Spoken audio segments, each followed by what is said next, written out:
పస్కా బలి పశువుగా వధించబడడానికి ముందు ఇంట్లో జరిగిన లాజరును లేపిన తర్వాత ఆయన వచ్చినప్పుడే కృతజ్ఞతగా విందు సిద్ధం చేశారు.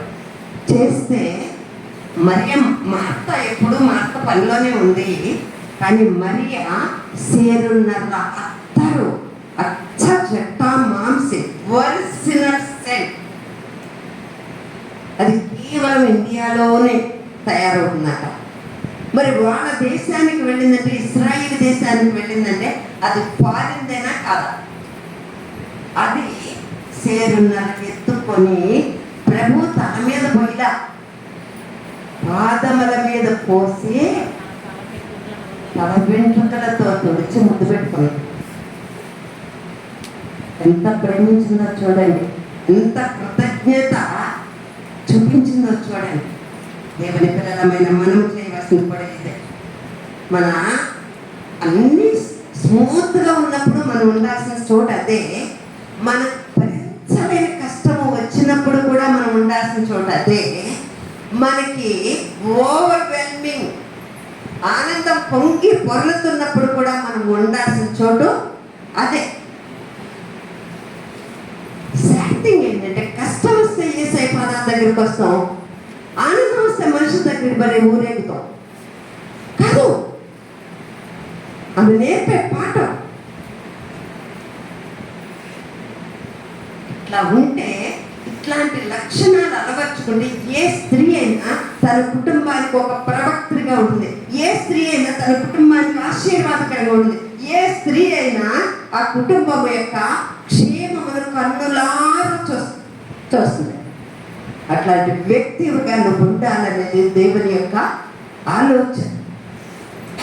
నీ కుటుంబానికి నువ్వు ఒక విలువైన వ్యక్తిగా, నీ కుటుంబానికే కాదు నీ జనాంగానికి నువ్వు ఒక విలువైన వ్యక్తిగా దేవుడు చెయ్యాలని నేను ఆశపడుతున్నారు. దెబోరాలాగా తన కుటుంబానికి ఆశీర్వాదకరమైన వ్యక్తిగా మరియను చేసినట్లుగా నేను చెయ్యాలనుకుంటున్నారు.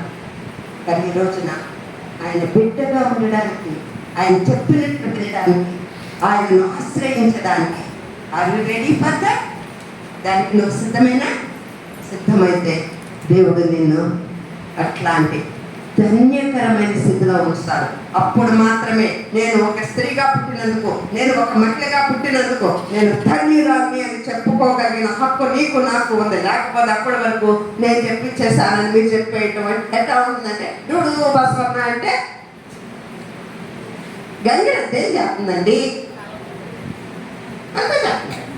ఇప్పుడు నేను చెప్పా ధన్యుడు అని, మీరు కూడా అన్నారు ధన్యుడమేనా?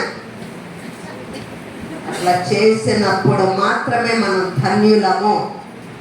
అవునా కదా? తన పాపములకు ప్రాయశ్చిత్తమునందిన వాడు, తన అపరాధములకు పరిహారమునందిన వాడు ధన్యుడు. అవునా? చేసినప్పుడా చేయనప్పుడా? మరి కూడా అంతేగా.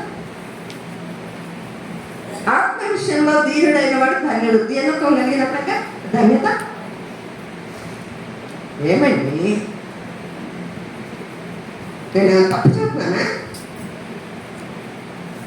మరి ఈ ధన్యత రావాలంటే అట్లా జీవిస్తాను కదా. ఈరోజు నుంచి తీరు మార్చుకుందామా? దారి మార్చుకుందామా? దారి మారాల్సిన పని లేదు. తీరు మార్చుకుంటే చాలు. దేవుడు మిమ్మల్ని అట్లాంటి దీవెన వ్యక్తులుగా ఉండి మీరు అనేకలకు అంటే దీవెనగా బ్రతికితే అక్కలాగా బ్రతకాలి. బ్రతికితే నాకంటే చిన్నదే, కానీ నేను కూడా అట్లా బ్రతకాలని నన్ను చూసి తెచ్చుకోవాలి. క్రీస్తుని నమ్ముకోండి అని మన నోటితో చెప్పడం కాదు, మన జీవితం ద్వారా అలాగే చూపిద్దాం. అట్టి కృప దేవుడు మనకు అనుగ్రహించును గాక. ఈ సమయాన్ని పాస్టర్ గారికి